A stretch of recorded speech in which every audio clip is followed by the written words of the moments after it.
Understanding the phrase, to exchange vows. Hello everyone, in today's video, we're diving into a beautiful and significant phrase in the English language, to exchange vows. This phrase is often heard in romantic contexts, especially during wedding ceremonies. If you're curious about what this phrase means and how it's used, you're in the right place. Let's explore together. To exchange vows means to make solemn promises to each other, typically in a formal setting like a wedding.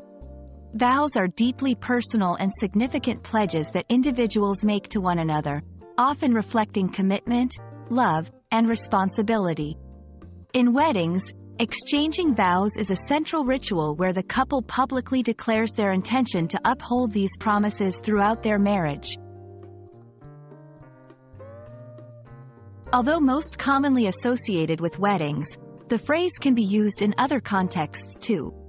For instance, renewal of vows ceremonies, where couples reaffirm their commitment to each other, often years after their wedding.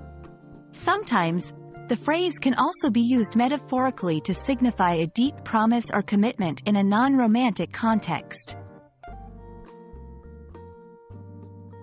The act of exchanging vows holds immense cultural significance in many societies.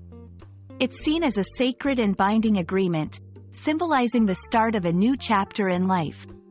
Different cultures may have unique traditions and words used in vows, reflecting their values and beliefs about marriage and commitment. When using to exchange vows, it's important to understand its emotional weight. It's used to describe a moment of deep commitment and is not used casually.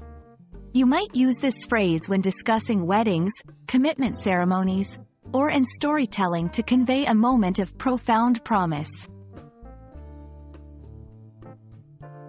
I hope this video has given you a clear understanding of the phrase, to exchange vows. It's a beautiful expression of love and commitment, carrying with it the weight of tradition and personal significance. Whether you're learning English for personal growth, academic purposes, or just out of curiosity, understanding such phrases can enrich your comprehension of the language and its cultural nuances. Thank you for watching, and see you in the next video.